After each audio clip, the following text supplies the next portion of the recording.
Okay, today we're going to use a banana to simulate a blood draw. The reason why it's good to use a banana to do a blood draw is with this banana skin, particularly a banana still has some green. Along the ridges, we can simulate what we might feel as we stick or incise a human when we feel that little pop or give into a human's vein.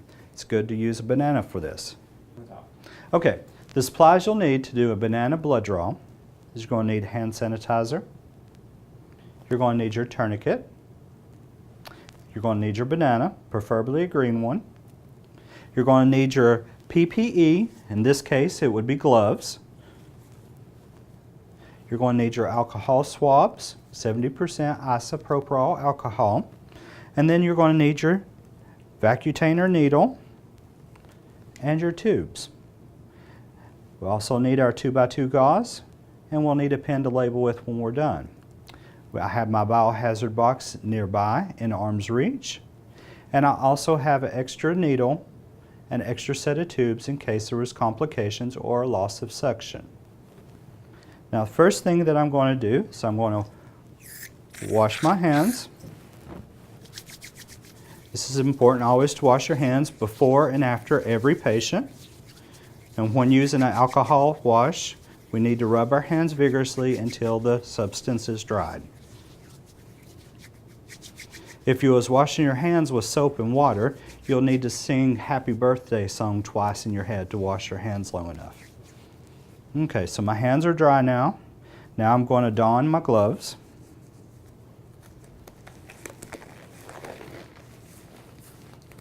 Make sure that you have a good, tight, snug fit.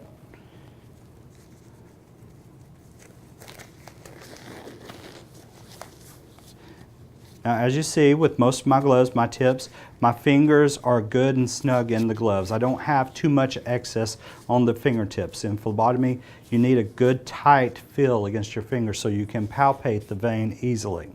Okay, so I have my gloves on now. Now I'm going to take my tourniquet, and this is my pretend patient, Mr. Banana. I've already ID'd him, compared him to the requisition that the doctor issued. The ID matches up. And I have informed consent from the patient. So now let's go ahead and begin with the procedure. I'm going to wrap the tourniquet around the patient, or around Mr. Banana here. And in this case, we're not going to be able to tie the banana all the way because tourniquet would be too rough on the banana. So we'll simulate this by just laying over the tourniquet. Okay? So I have my tourniquet on, then I begin to palpate. And as we palpate, we use our two non-dominant index fingers, and we go over one side, feeling over, coming back across, and picking our vein that we'd like to use. So we'll pretend that I'll go right here. Okay? And what I'm going to do is I'm going to do a landmark. You can use the body skin, such as freckles, little pimples, as a landmark, or you can take your little thumbnail and just press gently to make a little mark to save your spot. Stop right there. So I've found my landmark. Now the next step is, as a new phlebotomist, until you pick up your speed, you'll want to release your tourniquet for a minute. As you cleanse your patient, take your alcohol swab. You're going to go start in the center where you want to do your puncture and go in a circle method inside out. Never back in. We want to push the dirt away from the site. As that alcohol swab is drying, I'm going to go ahead and assemble my needle. While I am assembling my needle, I'm checking to make sure that it's still in date, and it is. And the seal was intact. I'm going to tear off the end of the multi-sample needle, insert it into my holder, tighten carefully. Go ahead. Okay. So what I'm doing now is I'm checking to make sure that my tubes are in date. Also, I checked previously, my needle is in date. We need to, needles can expire, their sterility can expire, so we also want to check the label on the needle too. Make sure the needle ladle, the paper sticker, is intact, which this needle is good. This date is good on the tube, and the date is good on this tube. The most common thing that would happen with a tube being expired is they lose their vacuum suction.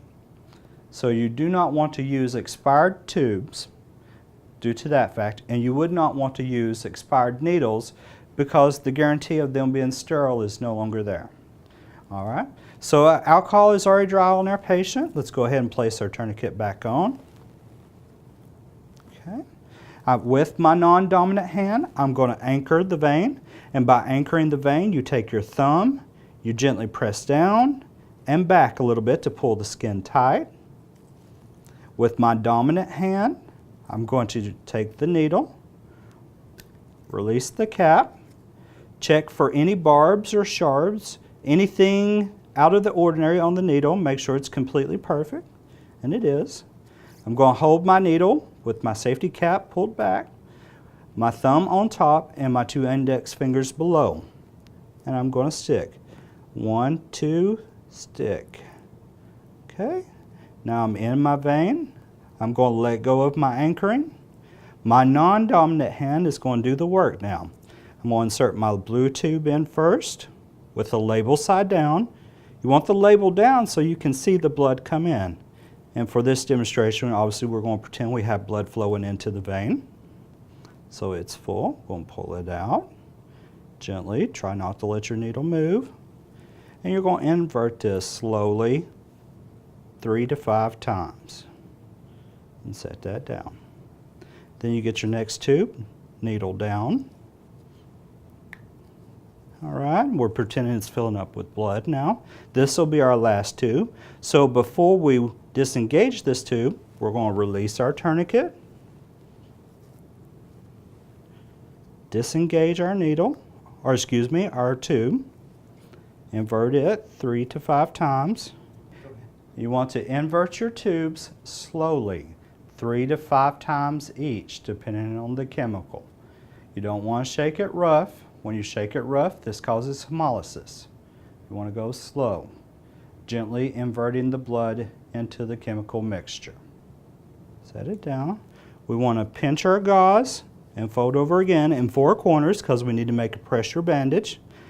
And I have that ready. I'm going to pull out my needle and immediately cover with gauze and safety cap all in the same motion.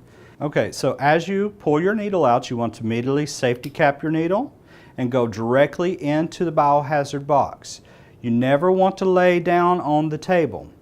You just immediately go to the biohazard box, drop the needle in freely, and be careful not to stick your finger into the container. We never pull needles back out or any trash back out of the biohazard box. So I'm holding direct pressure on my site for a few moments. I have my tape already torn, ready to go. And we're going to bandage our patient. And we want to make sure that we have a good tight seal. You want to make sure it's tight on the bottom and tight on the top. And that's how you can practice doing a phlebotomy blood draw on a banana.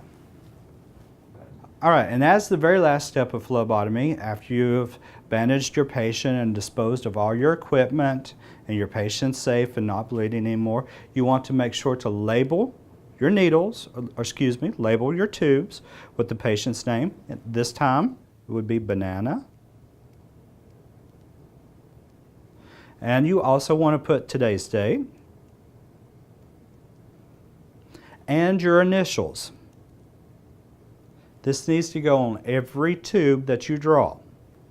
And then we'll put this, I'll label the other one, banana, my initials, and date. All right, and then both of these would go in your lab specimen bag. There are various different styles available. And then you would transport this down to the laboratory, either by the pneumatic tube system or hand carrying. And that's the last step of the phlebotomy blood draw.